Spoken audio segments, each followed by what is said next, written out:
Hello everybody, and in this video I'll be giving you guys a tutorial on how my Frenzy Flame Perfume bottle build is going to work and how you can defeat Radahn with that build. And before the video starts, I would just like to apologize for a few things. The first is about this clip. I think many of you guys in the comment section confuse it as this is my own clip. I thought I made it pretty obvious by including Billy and Billy here and the original uploader's ID here. But I think in the future, if I re-upload a clip from another website, I'll be including or re-upload it somewhere in the title to make sure that, I give the original uploader credit and you guys don't get confused. And I do that because personally I am against taking clips from other uploaders without giving them credits. So I'll be doing that in the future, and I apologize for not being thorough about this. And second is, I want to apologize for not being thorough when I'm making the build video, because I feel like this video should be included in the build video, but because I didn't think this through thoroughly enough, that this is not included and this became a separate video. So I promise this won't happen in the future. I'll be sure to include a tutorial on how the build works in the build video. And if there's a specific boss that I know people are struggling with, I'll probably include a tutorial on how to beat the boss with the build too in the build video. So with that being said, let's watch the clip first. Because after all the questions popped out, like why am I not killing Radahn the same way that you are in the video?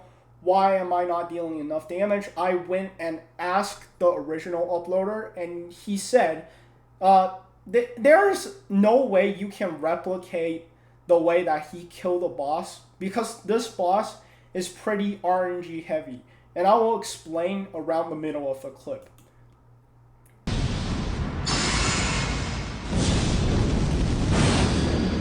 So here's something that I suggest you guys do when you are buffing yourself. You should use the physique first, because the two tiers that we're using both last around 3 minutes, I believe. But the buffs that you're applying only last around 30 to 45 seconds. So if you drink the physique first, you will get a little bit more buff time than you would get if you do it this way. And that little buff time could save the entire boss fight for you. Just saying.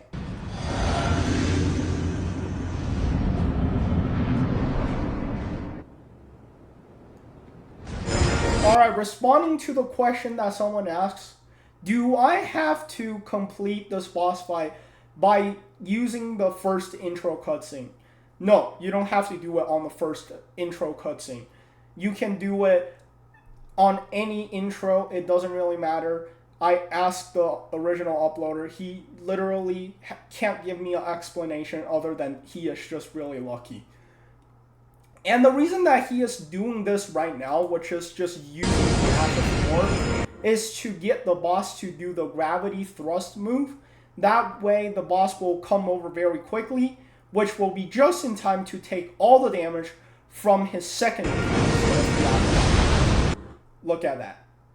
And because the gravity thrust move is pretty easy to dodge, you get a free hit.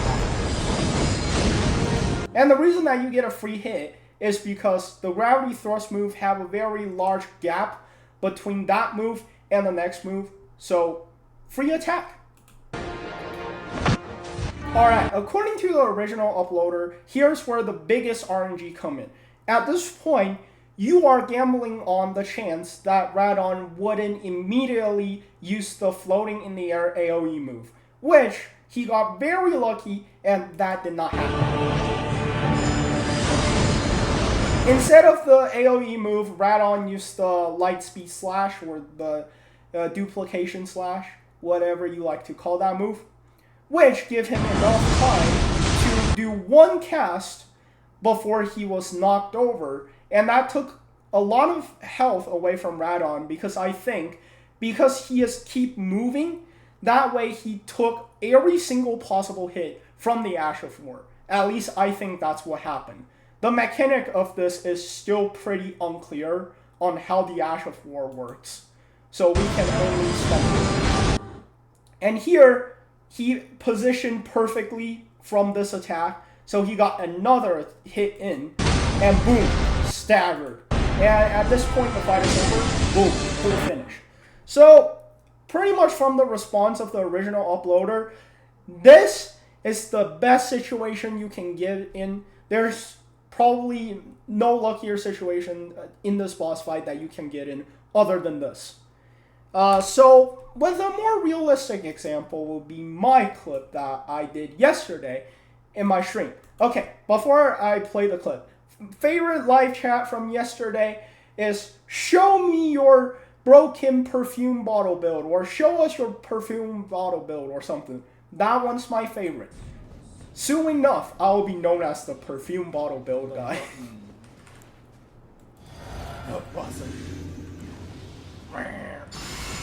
Alright, me raging at myself for wasting 1 second of buff time incoming. T minus 1 second. What are you doing? Okay, so I'm obviously not in the first intro cutscene anymore. So in this situation, you don't want to do the same strat the guy did, which is point at the ground to bait Radahn into doing his gravity thrust move. Instead, you will walk to him with every courage you got, and he will do the move for you. Look. I did a few try of this boss fight, and if you just approach him, he is almost guaranteed to do this move. And this move looks very scary. Let's move it back a little.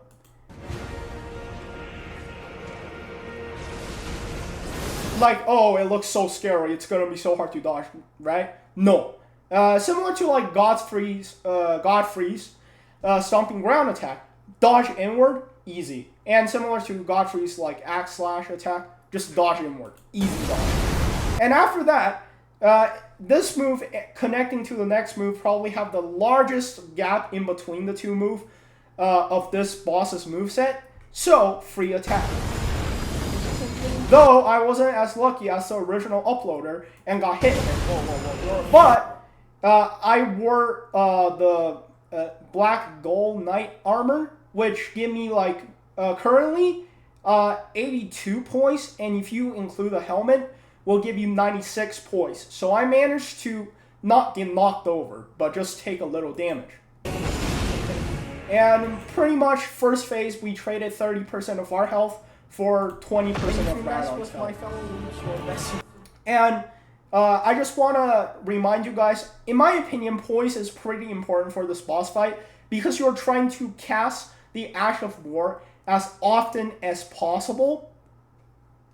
So you want to have high poise. And if you get knocked over, the boss fight is pretty much over, especially in the second phase.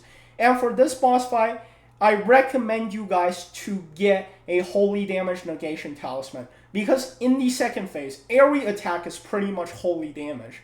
So if you get that, you will be way tankier than you are without the Talisman. Oh yeah, and if I did not make this clear enough when explaining the last clip, when you are fighting the boss, do not lock onto him. Point to the ground when the boss is close to you and use the Ash of War towards the ground, and for some weird reason, it deals way more damage. Again, the mechanic of that is not clear to us for now. We can only speculate. But just do that and you will do damage.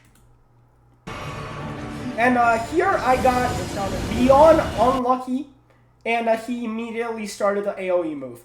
So, not really lucky. So at that point, this. But the good thing is, this attack also have a pretty big gap to the next attack. So you can choose to heal or go for another attack. I went for an attack, not a good decision. But, here's where I got lucky. The next attack we went for is a grab move. And the thing about this grab move, the first time it does it, you get no negative effect. But the second time you get hit by it, guaranteed kill. And this grab move, connecting to the next attack, also have a pretty large gap, which means you can heal or attack. 1,000-year voyage guided by Ronnie compassion. promised me the same thing with less trash costs. And look at that, the frame drop due to too many special effects. And here I got really lucky, and I think me dodging almost every move that Radahn made is kind of making a statement here. Just don't lock onto him when you are dodging him. Because he is so aggressive, it is almost guaranteed that after you're done rolling, he is probably still right next to you. I can't see. And got another hit in, but took another hit. A similar result here. But managed to kill Radahn right before his attack hit. But even if we traded, I win. So it doesn't really matter. And that's how you do the boss fight. So the key is, do the correct buff applying session. Physique first, then buff. And when you go in, just walk straight if that is not your first time in the boss room. Walk straight towards Radahn. If he does the gravity thrust move, amazing. Dodge forward, he cannot hit you. Trust me, free attack. After that free attack, just trade with him. And second phase, and pray to God that he will not be using the AoE move right off the start, though he is pretty likely to do that. It's like sometime the Estelle enemy doesn't do the laser attack when you get into the boss arena, but it's pretty likely. So you're just going to have to bet on luck, or if you just get lucky like I did with rolling and the grab attack, that can also work. So in the end, this boss fight is just purely RNG. Like the original uploader said, it's RNG based if you're doing this. And so first, this video is over at this point. If you don't want to listen to me rambling about the next 2 minutes, you can click off. But first, I would like to thank you guys again for watching my video. The build video has officially reached 10K views as of the morning that I am uploading this video. So thank you guys very, very much. You guys have no idea how much that means to me. Because, you know, other YouTubers get millions of views daily, but I will be honest, that 10K view means more than 100 million views. So thank you guys so much. And I want to thank each and every one of you that got me over 400 subscribers. Thank you guys very, very much. There will be a 400 subscriber just thanking you guys video coming out very soon. I'll be recording it right after this video. And yeah, hopefully you guys will continue to support me on my video making journey. After this video, I will be making a video about wheelchair build that can help you through the DLC, and just probably 3 videos talking about why the DLC is hard to some players. And I want to make 3 videos because I want to talk each and every perspective, which includes exploring, boss fighting, and just in general the whole DLC's difficulty. So yeah, hopefully you guys will continue to support me, and that's pretty much it. And I hope this video helped you guys in some way, and I will see you guys in the next video. Goodbye.